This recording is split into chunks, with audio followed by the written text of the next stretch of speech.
r/AskReddit. What were some times when you died inside?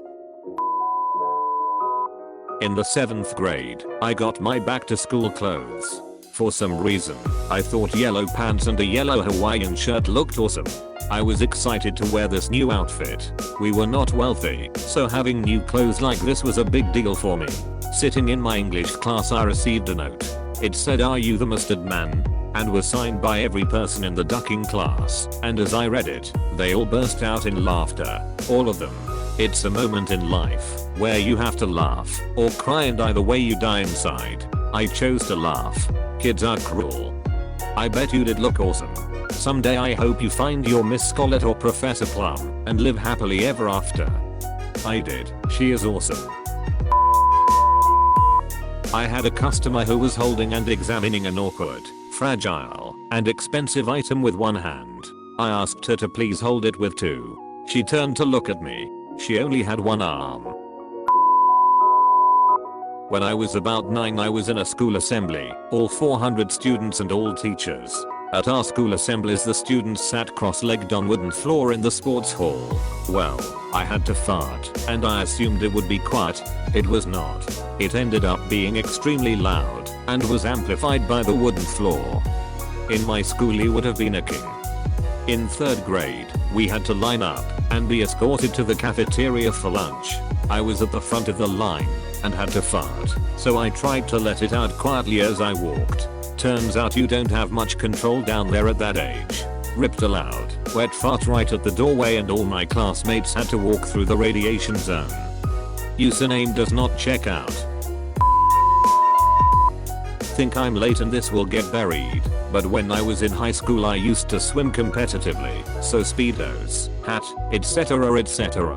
One morning session I was running a bit late and got changed super quick and went out to the poolside with my gear getting ready for the training session when one of the girls, who I happened to fancy at the time, informed me that one of my testicles was hanging out the side of my speedos. I thought it felt a bit breezy as I ran out the changing room, but never crossed my mind what had happened. I look back and laugh about it now, but my god, the embarrassment at the time.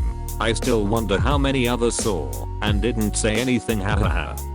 I feel you, man. When I used to swim competitively, I accidentally started taking my bathing suit off in front of my team thinking it was my cover. Thankfully all they got was a nip slip before I realized. How does this even happen, hahaha? As a swimmer, let me just tell you that it happens. Well, you heard it, guys. Time to change professions. 5th grade spelling bee. I made it to the school-wide level, which was the 3rd round in. First I had to beat my own class, then beat the other 5th grade classes, and next was the whole school. My first word was biscuit. Easy. My second word was soccer. Also easy, except for the fact that I was a bit nervous being up on stage, with the whole school in attendance, including my mom who was there for support. It got in my head a little bit. I heard soccer and thought, okay, this is easy. Remember, there are 2 C's in soccer, to C's, to C's. Step up to the microphone, C. Oh. Instantly knew what I did, face palmed myself in front of everyone dead inside despite this realization. And the fact I had already lost. My brain kept the letters mixed up, and I spelled the rest of the word. SSER. Cosa. Any Cosa fans here? Or, as you may call it in your country, Budful? 6th grade all-day field trip to SeaWorld Orlando. Surprise period through my white shorts. All the moms who wanted to help only had tampons. I was 11 and had no idea how to use them. There ensued an embarrassing crash course. I was devastated until random dad saved the day by giving me his windbreaker to tie around my waist and told me to go have fun. Thanks random field trip dad, you saved the day. What a great story of human kindness. Not all heroes wear capes. Windbreakers are twice as useful. Not all heroes wear capes, but they do break wind. I break wind all the time, but I'm no hero. I've told this story before, but there was a time when I knew I was coming down with what I was sure was going to be an absolute bastard of a cold. Already beginning to feel a little fuzzy in the brain, I decided to make myself some chicken soup. in advance to get me through the worst of it.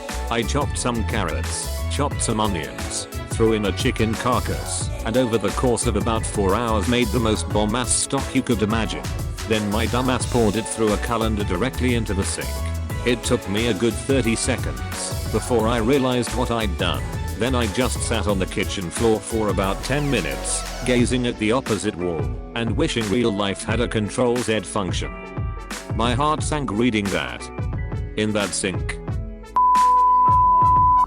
That time I left school while chatting to friends and spotted my mum's car, got in said car, and uttered the usual thanks for picking me up mum, only to realize that it was not in fact my mum's car, but a complete stranger and their family. Were they good sports about it at least? I kinda sat there for a minute staring, while my brain came to the decision that yes, this is indeed the wrong car. Perhaps I should get out. The dad just said wrong car, and I left, and pretended that nobody saw my horrifying mistake. Every single time a user says, "But I'm not a computer person," you sit at this machine 8 hours a day and work on it for your job. Why is it so much trouble to type your password incorrectly? Growing up troubleshooting stupid computer shit has really formed me into the miserable person I'm today. The worst thing is when everyone assumes you can fix anything all the time. Like when Dan texts you randomly at night asking why TV would click but not turn on. I don't know Dan, I'm a software developer. I've never repaired a TV in my life. But it's all the same. Thanks for watching. Please like and subscribe for more text-to-speech Reddit content. Have a good one.